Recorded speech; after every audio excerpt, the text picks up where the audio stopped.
Friends, இன்றைக்கி நம்ம வீட்டில் என்ன ஸ்பெஷல் பார்த்தீங்கன்னா சூப்பராக சுட சாதம் வடிச்சாச்சு. சாதம் வந்து தண்ணிலாம் ட்ரை ஆகிக்கிட்டு இருக்கு. அண்ட் இன்றைக்கி சாதத்துக்கு என்ன ஸ்பெஷல்னு பார்த்தீங்கன்னா டாடாய், நான் வந்து சூப்பராக ஒரு அரைக்கீரை கடையில் பண்ணியிருக்கேங்க. என்ன பண்ணுறது, கீரை எனக்குமே பிடிக்காது தான். பட் கீரை சாப்பிட்டா உடம்புக்கு நல்லதுன்றாங்க. சாப்பிடலன்னா உடனே கீரைக்கு நல்லதான்னு கேட்காதீங்க. ஏன்னா கீரை வந்து ஹெல்த்துக்கு நல்லது. அதனால சூப்பரான ஒரு கீரை கடையில் ரெடி ஆகிடுச்சு. அண்ட் இதுக்கு தொட்டுக்கிறதுக்கு என்னென்னு பார்த்தீங்கன்னா டாடாய், சூப்பரான ஒரு அவரைக்காய் பொரியல். ஆக்சுவலி இதில் வந்து முட்டை சேர்த்து நம்ம அவரைக்காய் பொரியல் செஞ்சோன்னா சூப்பராக இருக்கும். பட் நான் இன்றைக்கி வந்து முட்டை சேர்க்கலை. இதோட நான் வந்து தேங்காய் துருவல்லாம் சேர்த்து சூப்பரான ஒரு அவரைக்காய் பொரியலும் ரெடி பண்ணிவிட்டேன். அண்ட் இது என்னென்னு பார்த்தீங்கன்னா ரசம்.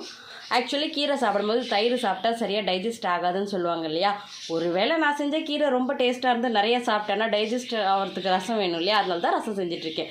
ஸோ இதுதான் இன்றைக்கி நம்ம வீட்டில் ஸ்பெஷல்.